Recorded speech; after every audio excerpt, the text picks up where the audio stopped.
She was going to that thing, so, yeah, I couldn't make it. Are they moving on it? It turned out to be really good. It Are was they, very are they popular. doing it? Are they A lot working of on fun. it? Yeah. Oh, Yeah, I'm surprised she hasn't moved. 9 o'clock. Is it 9 Yeah, o'clock? right there. Okay, as far as I know, I mean, start.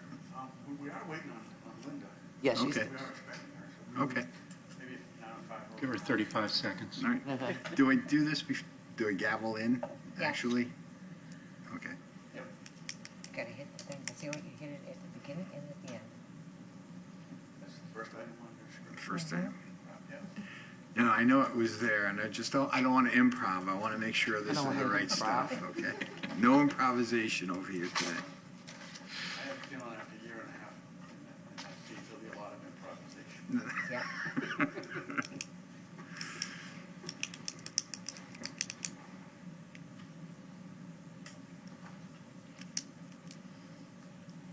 You know what I We did? got a quorum though, anyway. Yeah, if now in 5 rolls around, I drove right past the last thing. I hit the city hall. give it to 9:05. Yeah, that's Oh my fine. God, I'm not supposed to be here. I turned around, I You came back. Yeah. Yeah, luckily it's not fall.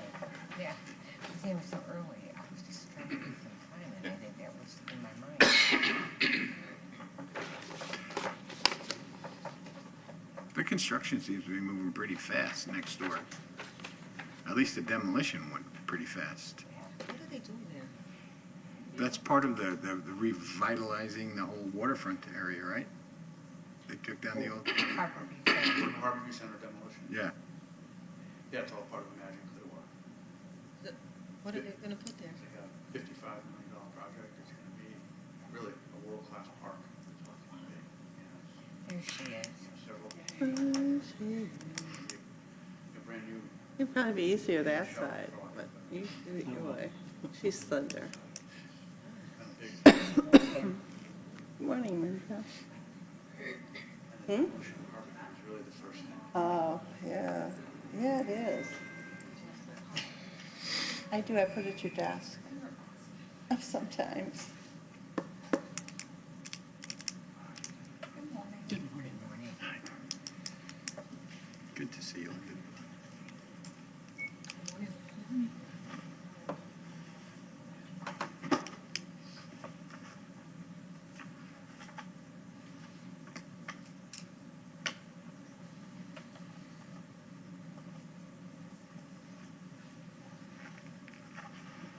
I just feel like I'm the inside of a fish tank keeps me up here. I know.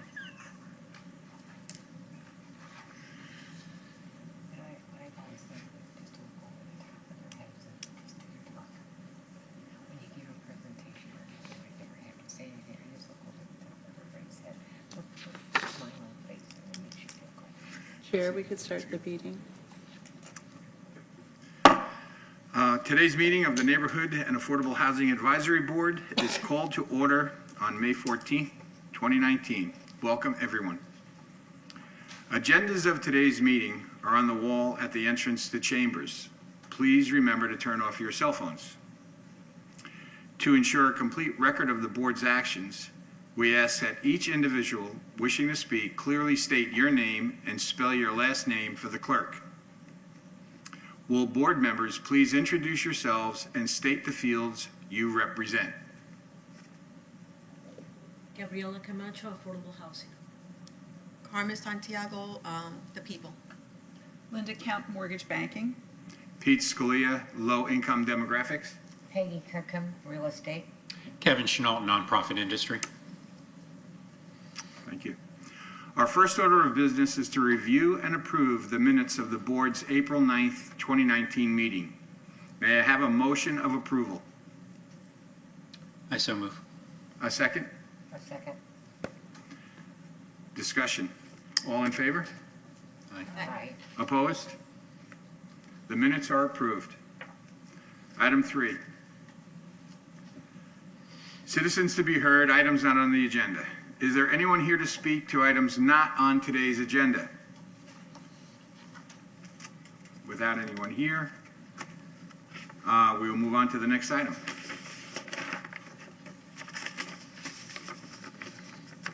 Item 4.1, recommend funding allocations for the fiscal year 2019-2020 Annual Action Plan. This is the final action plan of the 4-year 2016-2020 Consolidated Plan to implement the plan's goals and objectives as required by HUD. Mr. Lane. Thank you. Chuck Lane, Assistant Director, Economic Development and Housing Department. So this presentation is another step in our annual process to distribute the federal funds we receive for our housing and community development programs. Those funds are, of course, Home Investment Partnership Program money and Community Development Block Grant Program. Home is a funding source used exclusively for housing, and CDBG is a flexible source, but it's also available for housing as well as community development programs. At last month's board meeting, you heard presentations from all of our public facilities and public service applicants. I think it's always amazing to see those presentations and see the variety of services that we have in our housing community development programs. In July, you'll be asked to review and recommend City Council approval of the annual action plan for the upcoming fiscal year. What we're asking you to do today is to approve staff's recommendation for allocations that will be really the foundation of that annual action plan. So Consolidated Plan 101. So HUD requires us as an entitlement city to create a new consolidated plan every 3 to 5 years. So like most municipalities, we do it every 5 years. We're currently towards the end of a 4-year cycle because we wanted to align with the county's planning process. So the next comp plan will start later this year, the planning process for it. It will be scheduled for approval next summer. So that'll be a major process of ours over the next year. So to boil it down, the relationship between the consolidated plan and the annual action plan, the consolidated plan identifies, it's a 5-year plan, a long-term plan identifies the goals and objectives we want to achieve. The annual action plan identifies projects and activities that are aligned with those goals and objectives. So the objectives. Affordable housing, of course, is a major objective of ours.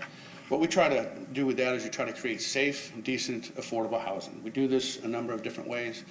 New construction, rehab, homeownership rehab loans, down payment assistance loans. The other primary housing goal is to preserve affordable housing. We do this with land use restriction agreements, which set income levels for someone that is going to live in those particular units. The length of these restrictions ranges from 5 years to 50 years. The last 3 bullets on this slide are exclusively CDBG activities, and they are the basis for really the staff recommendation for this item.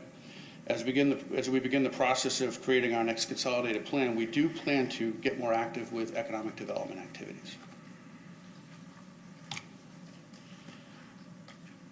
So the recommendation process.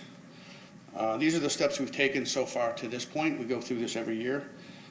We received a total of 22 applications, and you saw most of them present last month. The Technical Review Committee, it's a committee of 4 people that we have to help us. They review all non-housing related applications. I'll talk about the TRC a little bit more in a moment. My presentation today outlines the preliminary funding recommendations made by staff with the help of the TRC. So we recently received official notice from HUD of our entitlement for the coming year. So this is what we're looking at. Across the country, it's level with the previous year. The difference you see from last year to this year is really formula driven. The formula takes into account like area median income, the market. Nobody really knows exactly what that formula is. I think it's locked in a vault somewhere in Washington. So, let's see. Public services. We are allowed to spend no more than 15% of our CDBG allocation on public services, CDBG only. That amount is $114,606. We had 13 applicants, the majority of which recommended the maximum ask of $25,000. So with some quick math, it's easy to figure out that public service grants across the board, they'll be getting less than requested. It's a very limited amount of funding per applicant. So here's what we did. We had 3 applications for home buyer education. Over the last few years, we've been able to use State Housing Initiative Partnership money, SHIP, and combine that with CDBG for home buyer education. We can no longer use SHIP for that activity. So it's exclusively CDBG. So we've got to be a little bit more careful about spending that money because the CDBG money is so competitive. So over the last several years, the home buyer education applicants have spent somewhere in the neighborhood of $3,000 to $3,500. We've granted 5, knowing that we could take excess money not used on the SHIP side and move it elsewhere. Don't have that luxury now, so we're going to keep that allocation now to $3,500 for each of the 3 home buyer education applicants. Okay. So our technical review committee. Our technical review committee helped us with the remainder of our public service applications. They reviewed and ranked the remaining 10 applicants for the remaining funding, which is $104,106. The TRC scores each application, and we take those scores and we place them into a predetermined funding matrix, directly into that matrix.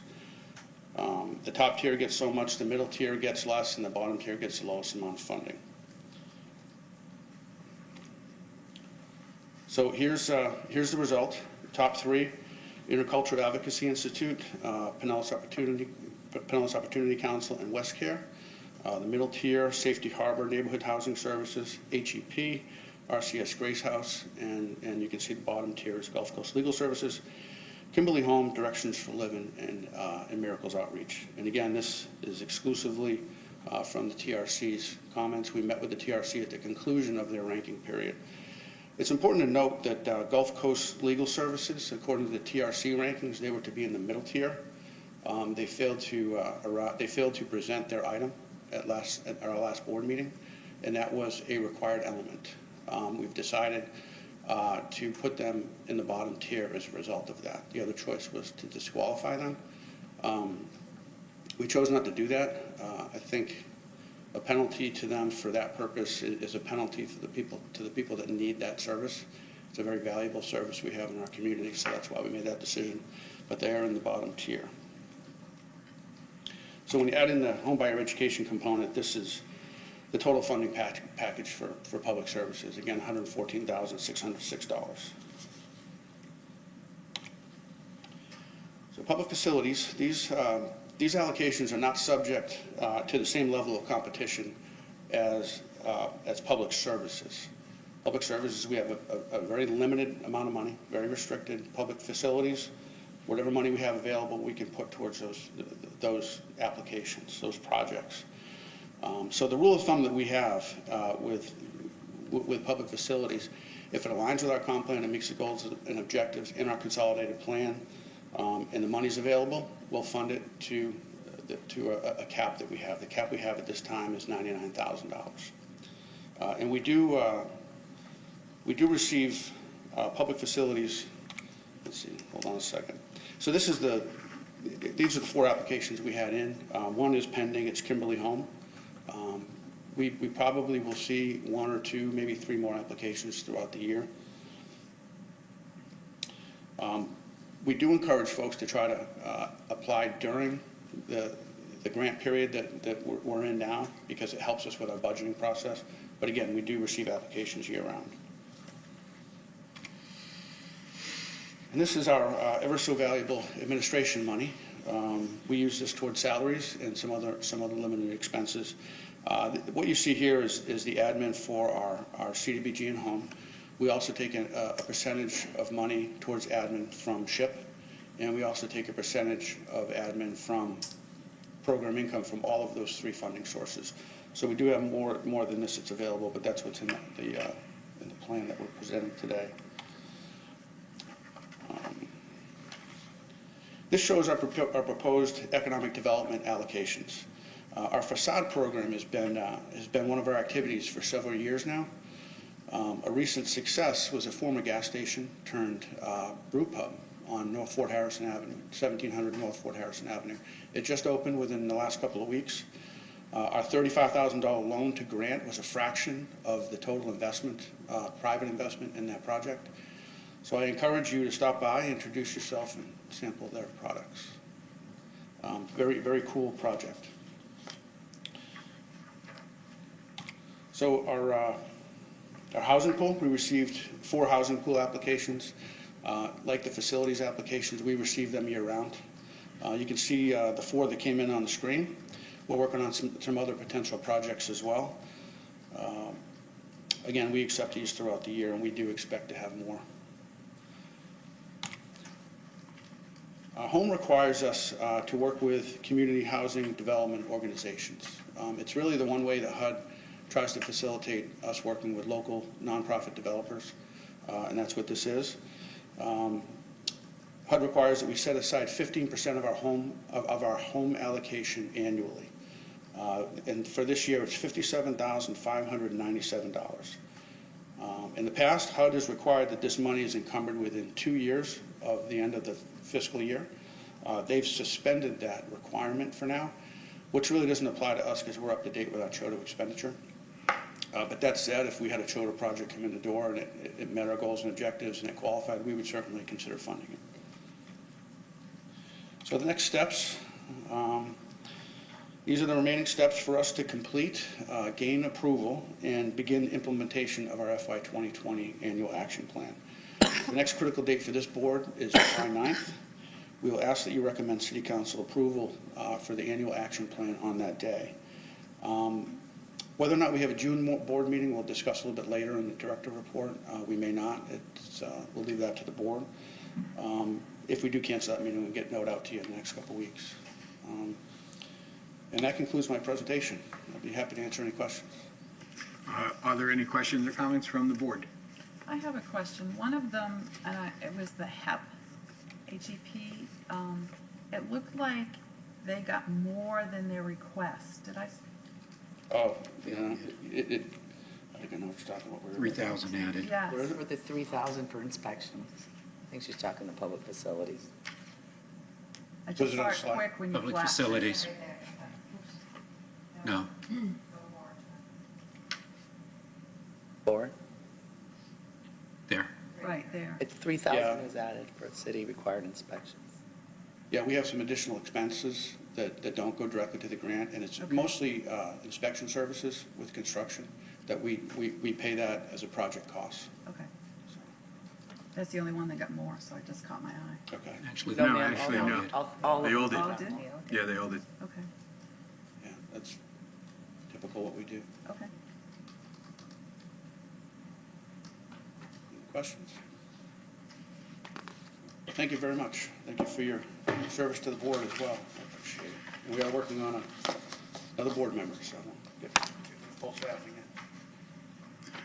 Are there any questions or comments from the audience?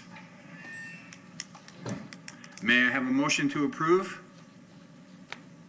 Do you have well, do we need to do them separate, pull out? I have a conflict with Tampa Bay CDC, so that one I need to abstain from voting on, which is in the housing pool, I believe, or in the homebuyer education.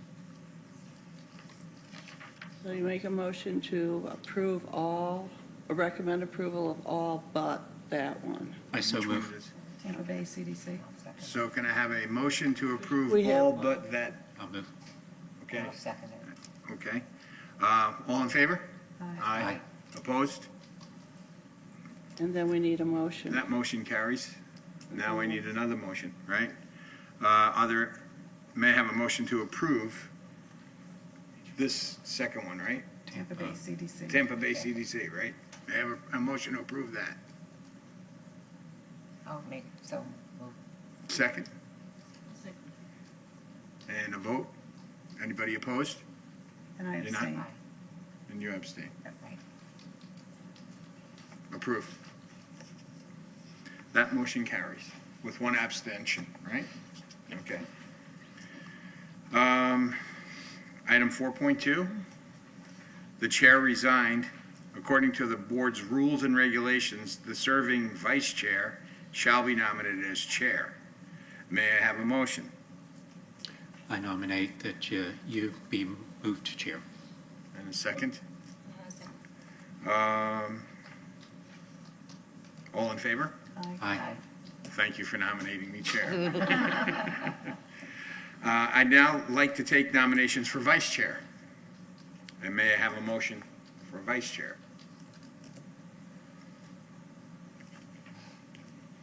Any volunteers?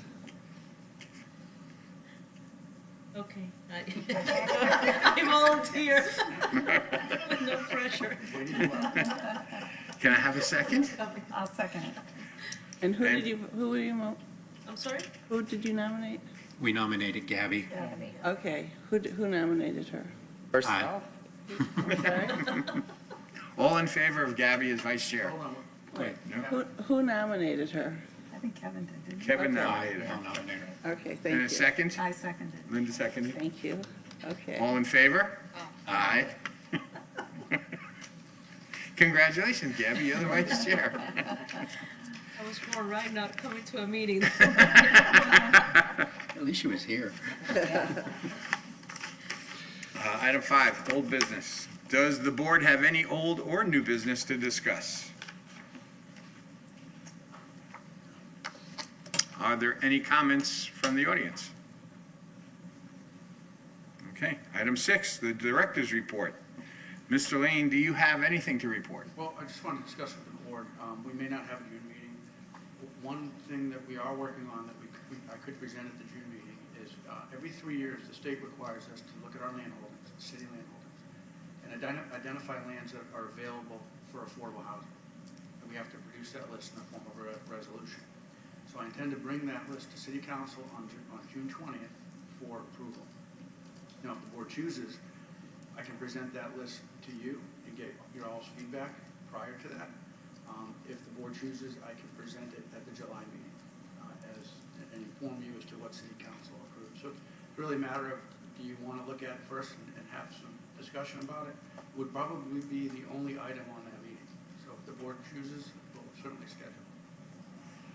How does everybody feel about that? Want to see it beforehand? Is there anything in there that? There really isn't. It's, we have several parcels out there that really aren't identified for city use. And we acquire them for various reasons. Sometimes we get them through, failure to pay taxes through a process called escheatment. And there are other ways, that maybe remnant parcels. And we just look at those, and if they're not needed for city use, and they're buildable, and it's appropriate for use of affordable housing, we add to the list. It's pretty simple. It's really not a controversial kind of thing. And when we make that list, those parcels that are on that list, we're not required to use them for affordable housing either. It's just really the way the state wants us to kind of get our minds thinking that way. That if these properties are suitable, think about using them. And what we do is we produce that list, we keep it on our website, so developers have access to it. They see the list, and and this has happened several times, they see a parcel that they're interested in, they call us, and if it works out, we work a deal. And a lot of times we've donated these lists to these projects. We can sell them. It's just a good way to make it known what's out there. So it sounds like the preference is for me to report back in July, not necessary to talk to Bill about it prior to. Yeah. Yeah, I think so. Okay, we'll do that. So very likely we won't have the June meeting within the next week or two. We'll just give it a little bit more time, make sure nothing pops up, and we'll get a note out to you in plenty of time to tell you that the meeting's been canceled for now. Thank you. Item 7, board members to be heard.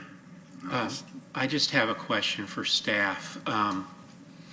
There is a mobile home park in the county that's slotted to close. Does staff know if there's any other low-income housing in the city that's slotted to close over the next year or so? I'd heard rumor that there might be a mobile home park in the city limits that might be also.